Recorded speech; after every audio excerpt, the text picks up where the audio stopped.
It's a great pleasure for me to welcome here at KLU. My name is Sandra Transchel. Oh, by the way, I'm also a warm welcome for everybody who is online. So my name is Sandra Transchel. I am professor for supply chain and operations management at KLU. Before I'm going to start, the topic today I chose because on the one hand, I'm very much passionate about doing research in the field of reusable packaging, designs and managing closed-loop supply chains, and I carried that to one of my classes. And Xenia and Vanessa, basically the students, you will see them afterwards, so they are currently taking this class, and I decided to have my mock lecture on that topic. So, as I said, my name is Sandra Transchel. I am a professor for supply chain operations management at KLU, and now it's my 13th year at KLU. So my background, I studied business mathematics at the University of Magdeburg, just a little bit basically where I'm from. Then I moved to Mannheim. I got my PhD from the University of Mannheim in the field of business administration and economics. That was the title, but I focused strongly on supply chain management, and here primarily quantitative supply chain management, developing decision support tools. Then I moved to the US. I was working for 2 US business schools. First, I was at the Pennsylvania State University at Smeal College of Business, and then I was for some period of time in Dartmouth at Tech School of Business. One was in Pennsylvania, the other one in New Hampshire, and then KLU was founded. So, and the idea was to have an international business school.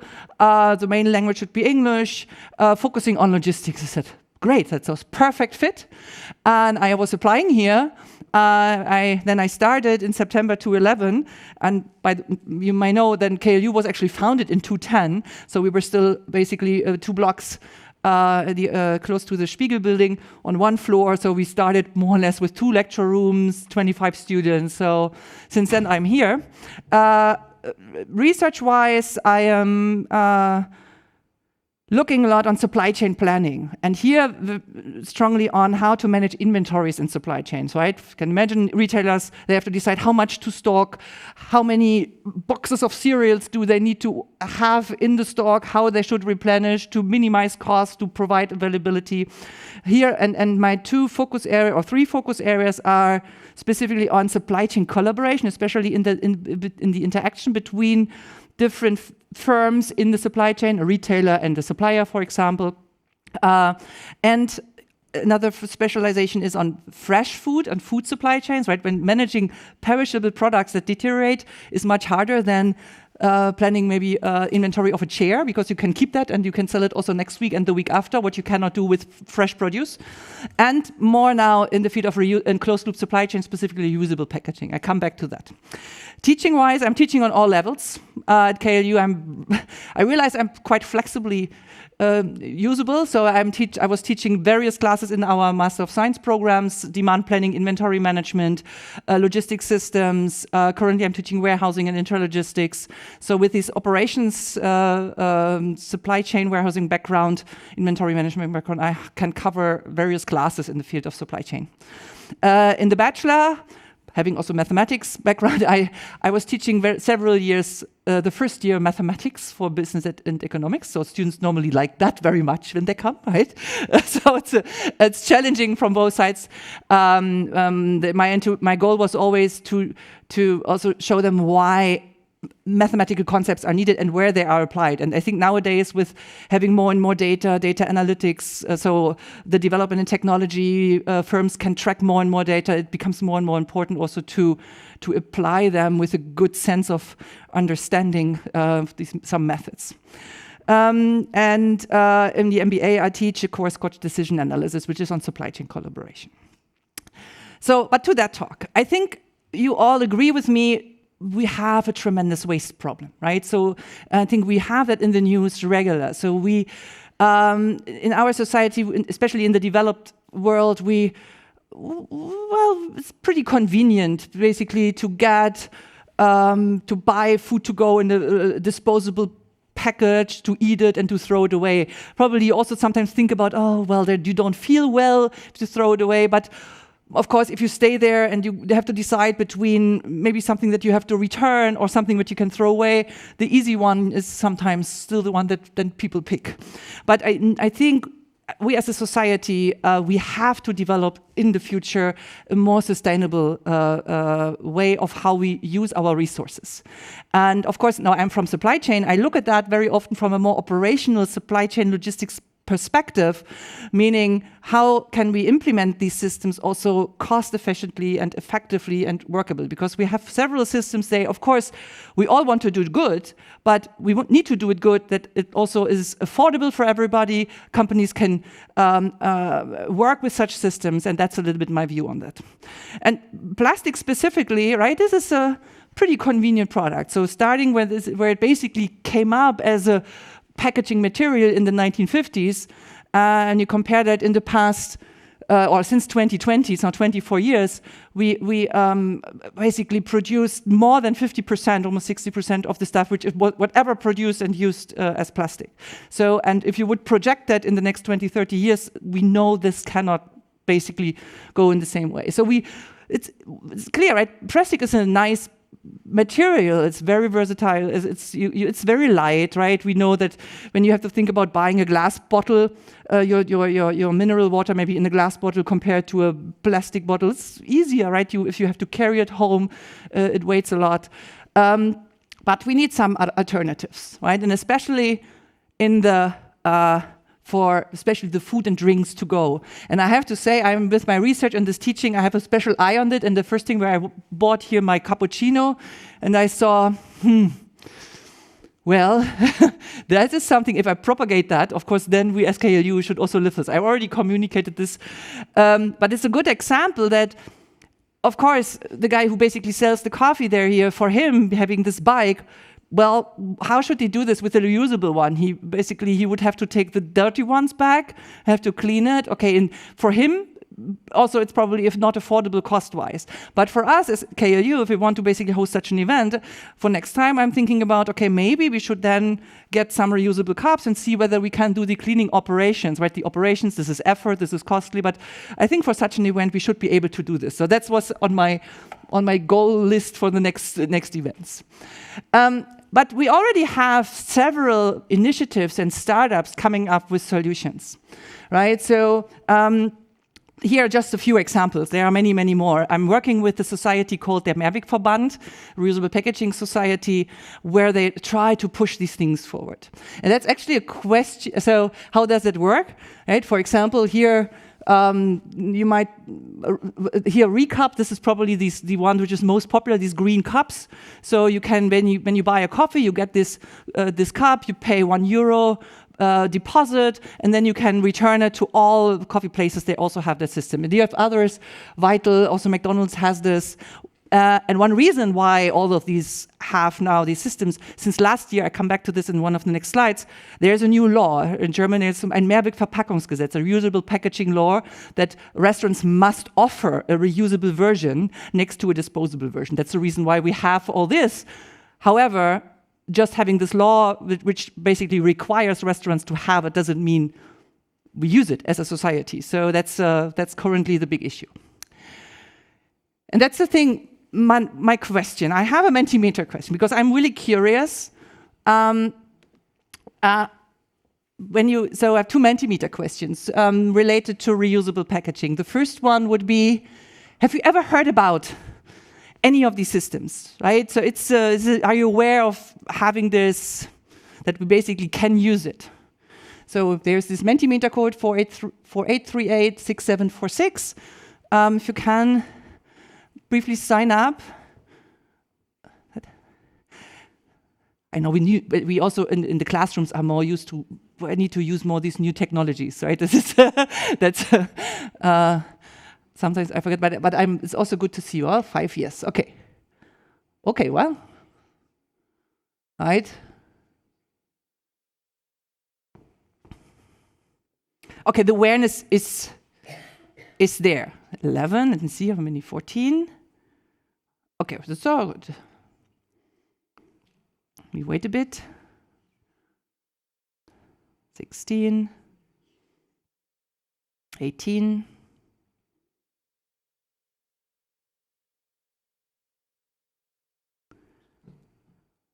Okay, yeah. 23. Right, at least, so that's a good thing, right? At least we know this. 24. Let's see with me. Because my next question would then be,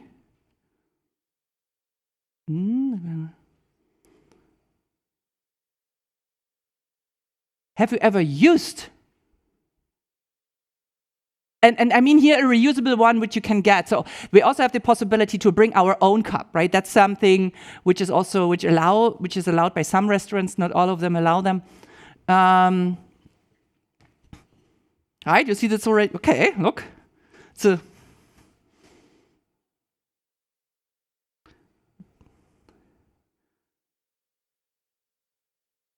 this is not that part.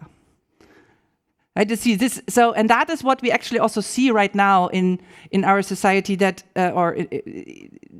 not only because it's not a German problem, so we see this everywhere. So these systems exist, but there are various reasons why these systems don't work in this way.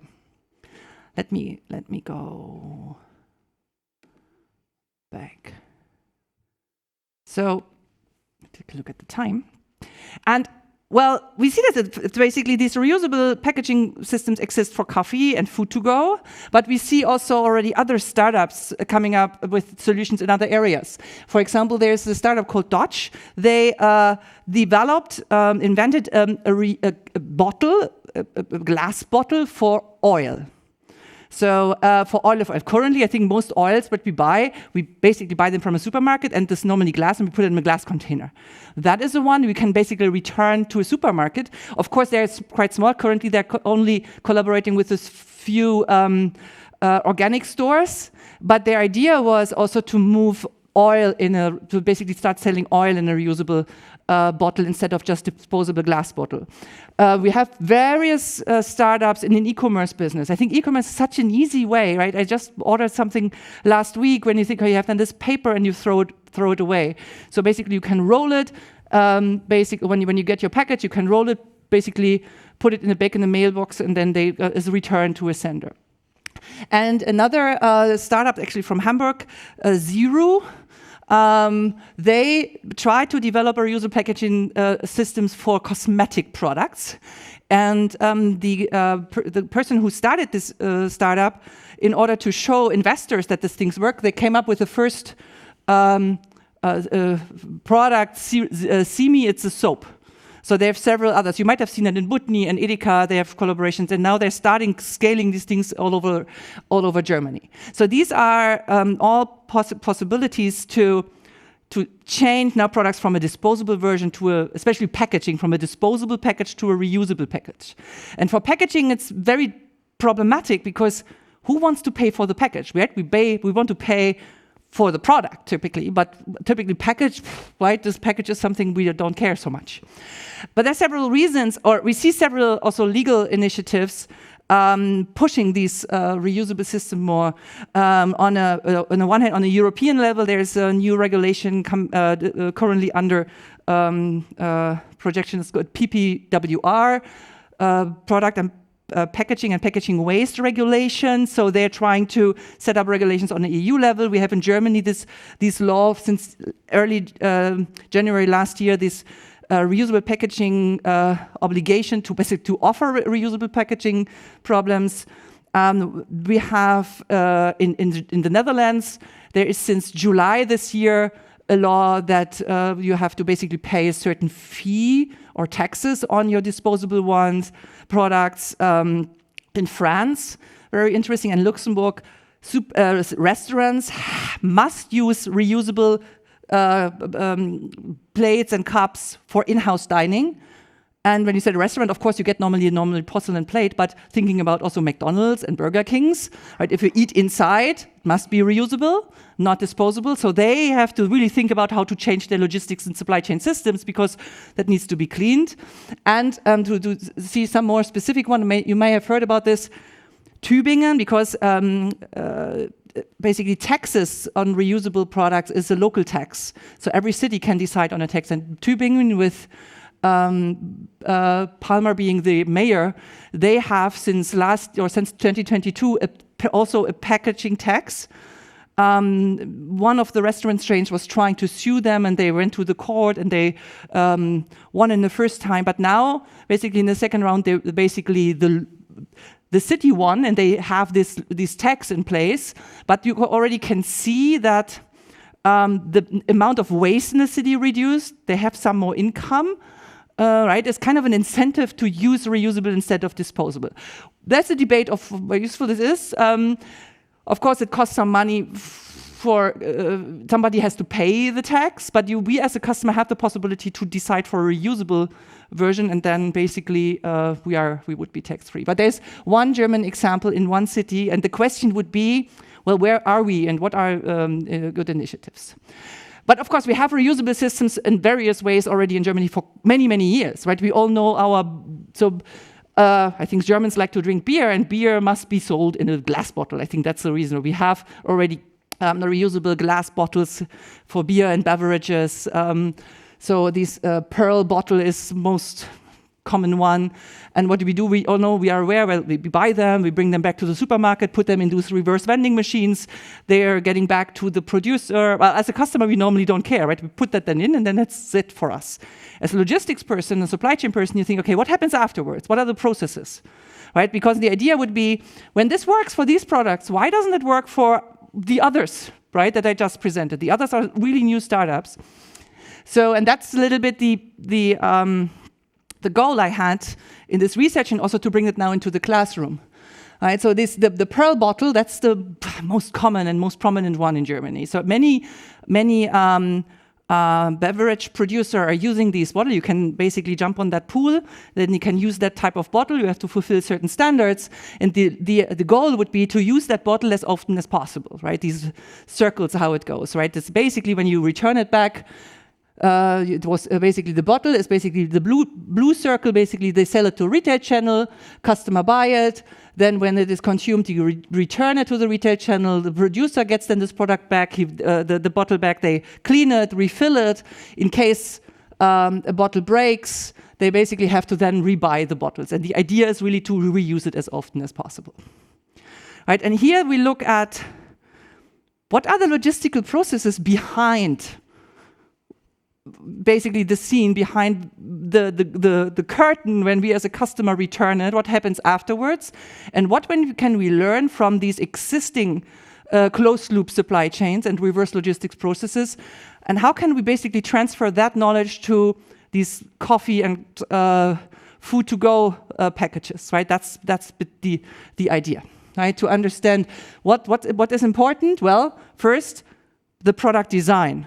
So, right, because when you want to circulate this product as often as possible, you need to have the right product design. It should not be too heavy. It should be very durable. It should survive cleaning operations, so cleaning processes several times. It must be easy to use, right? Also in a large scale. So then it's the production. It needs to be also sustainable in production, right? Doesn't make sense if we have a reusable product, but the production process is so unsustainable that basically it eats up all our benefits from reusing these products. And then we come in the actual reuse cycle, right? It is refilled, it is used, it is, when we use it, we need to return it, we need to think about how do we organize return processes, right? Think about currently we bring our glass bottles back to the supermarket. Question is, how could we do this with currently the cups are brought back to the retail stores, to the coffees and bistros. So how is transport organized? Storage, how many of these cups do I actually need in order to have a circular process, right? If you have too many and I have to produce them and nobody needs or uses them at the end, well, it's also not sustainable. I don't want to have too many and not too little, because if I have not enough, then customers again need to buy or use a disposable one. How do I organize the cleaning operation and things like this? And at the end, thinking about, okay, I also want to have a product that is still basically can be recycled at the end, right? At the end of the life cycle. So that looks very simple, but each box is relatively complex operations if you basically think about this from an organization point of view. Right? And the goal is kind of to have really a lot of circles in there. And then diving deeper in who is actually involved in such a process. Who are the stakeholders, right? Who are the players in that game? So we know that, okay, we are as a consumer, one player. But I'm showing up here as a second one. So it's basically first the guys who are producing these products. I showed you the CME example, Zero, because I know this, the CEO of the startup who told us, okay, how long it took to design the product. Right, to at the end make sure, okay, this is also a product that customers want to buy. It's not, they started with a glass bottle for their soap, but then he said, okay, think about you are having this in the shower and this glass bottle falls on your tiles. Well, this is something maybe not the most, so they changed also the product design over time. Then from a consumer, it must be convenient, it must be affordable, right? We don't want to pay too much. And of course, when it is, especially for food products, safe, right? Food safety, specifically during COVID, this whole reusable society got a strong pushback because we had this infection problem and we were all more cautious about what we basically use. Then there's a big issue is also, especially for the food and coffee to-go things, the restaurants and the coffees, they need to be willing to really offer it, right? We saw. I was asking who is aware of this, and now if you maybe try in the next weeks to see when you go to a coffee into the coffee place, say, do you see any reusable machines or reusable cups? Based on the law, they must place them prominently, but this is not very widespread. And when you think about from a perspective of a small coffee store, the margins are not that high. Labor costs, so the costs are getting higher and higher. What is my willingness really to actively offer reusable ones? Because actually at the end I get this dirty ones back, I have to clean it, my staff that basically they are busy if especially in the rush hours in the morning, have to serve all the customers are coming in. If they have to do an extra operations, cost time, cost money. So the really incentive of doing this is just from an intuition point of view not the highest one, right? So meaning it only works if that's financially possible of using it. It must be viable also from an operations and infrastructure point of view. I need to have the cleaning machines close by. And especially when it comes to coffee mugs, brand differentiation is an important thing, right? You saw these recap and so providers. Many coffee places or restaurants think, okay, well, then I have better my own one with my own brand because then it's also a marketing instrument. But as soon as you have multiple ones, you have multiple of these packages and you have to always bring this coffee mug back to the same one where you got it from. That's, you think more, you think twice if you really use it at the beginning because you might not go back. So there are several issues behind them, right? Logistics costs, where do I need to bring it to clean it, right? How long is the transport, right? And there are so many studies also they look at, okay, if you have to transport it throughout Germany before actually it goes back, then the transportation emission outweighs the benefits of reusing. So you have to have an efficient operations and logistics processes in place in order to make the whole reusable stuff really paying off, right? Similarly for cleaning. And of course, more and more thinking this from a regulator's perspective, from policymakers, from governments of cities, but also on a national and even European level. Currently, there's a lot going on in that field on all levels. There was a big debate about this European regulation, these PPWR from last year. I just heard about that at the side. Lobbying to, especially the packaging lobbying for paper packaging, they're of course trying heavily not to have the reusable one because there's a big implication also for their own business. So I learned a little bit about what it means to try to push EU regulations or regulation on an EU level through. This was a quite interesting observation. So, and I want to briefly show you two examples because I brought this topic into one of my classes. What we are trying at KLU to bring also research project or research that we are doing into the classroom and to teach this. And that was a little bit my idea. We have a course in the last semester in the bachelor's program. It's called Deep Dive Business Challenge. We have something similar in the master. In the master, it's called Capstone Project, where students work on a more comprehensive project, meaning we give them topics which are more or less loosely defined. Some ideas, okay, what they need to do, but they, in a group, have to then read some literature, collect some data, do some analysis, and come up with ideas and own solutions. And I want to briefly, because we have 2 students here, they can tell you more because they are right now currently in this course in the middle. We have next week, in 2 weeks from now, the big presentation, so I'm really looking forward to see them. And one project, I ended out, I said, okay, we have this problem with, there is this law since January 2023 that restaurants must offer a reusable packaging, but you see more and more in the media that this is not working well, right? Okay, that's when you really look, did this law led to an increase of reusables? Not really, several reasons. And as an academic, of course, we want to have something more data-driven or evidence-based. And I decided, okay, why not? Basically giving this to the students. And one student group was, so they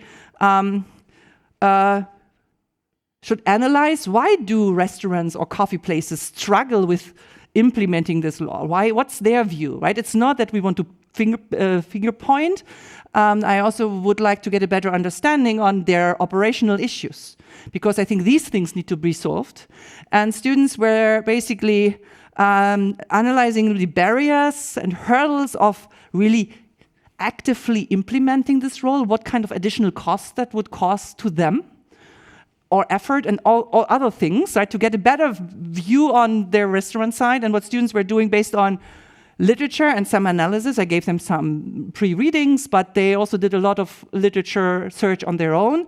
And then they developed surveys or questionnaires, which they then get out. I allocated them to different districts, or they decided on which district in Hamburg they want to go to make sure that there's no overlapping, that they don't go to the same restaurant, basically 2 teams, and to see what these restaurants are thinking.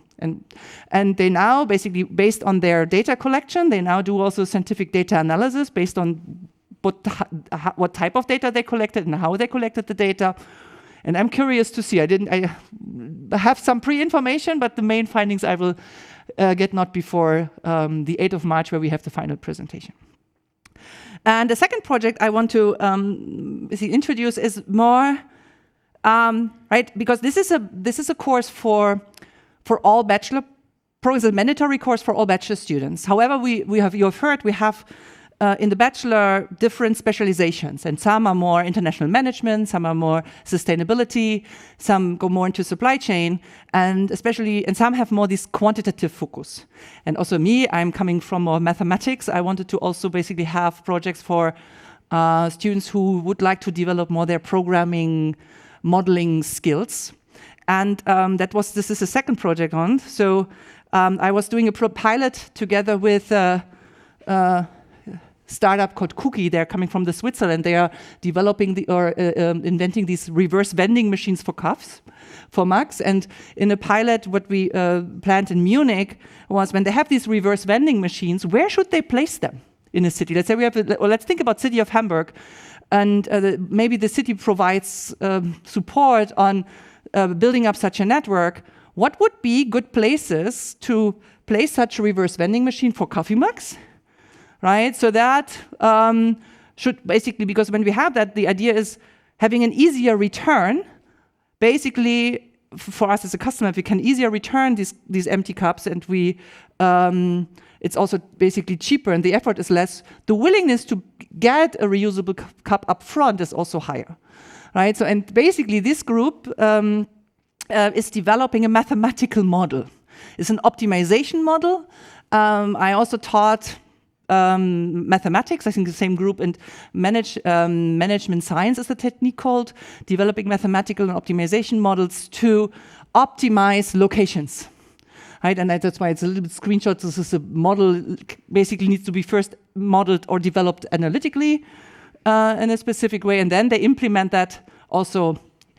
I think I told them they can do it in Excel, and now they are actually, because 2 students learn Python, and they are developing a Python code of this. This is a group of 6 students. I was trying to bring a larger number of students together, so because some have then more the qualitative skills, some collected the data and analyzed which are the important criteria, and then 2 other students did more the mathematics, and now they come together. It's a group of 6 students who had basically this type of project. So I have in total 8 groups, I think 6 projects, different types of projects, but they all are around reusable packaging. And the idea in this course is always to have a certain theme, and then my goal in the future would also be to have more maybe also company-sponsored type of project. I have that on the next, right? This is the idea in this course really that students work on comprehensive problems. It's a 6-semester course, which means students learned some theoretical concepts, how to collect data, how to do surveys in the classes before, and now they should apply them on a more comprehensive type of project. They also have to basically work in groups, right? I mean, it's a lot of also project management. I have to basically design my project, set up milestones, because the goal is at the end having a final paper and a final presentation. And they also have to basically coordinate each other. Right? And this is probably sometimes the bigger hurdle, work in a project with different people than doing individual work, right? It's basically the goal here in this course is twofold. First, the content itself, but also project management, working on a more comprehensive project where the goal is, right, this is not an assignment, but the goal might develop or move a bit. And one thing is also creativity. I always try to encourage being creative, using your intuition, coming up with ideas. It's a very practical and very relevant type of problem where we can basically use our skill sets that we learned in the classes, right? And that's a little bit the goal, to see that, okay, look, this is what I learned, the theoretical concepts, these methods, and here I can apply them in a bigger project. I'm not sure if that's everything I have to say. Thank you very much. Any question?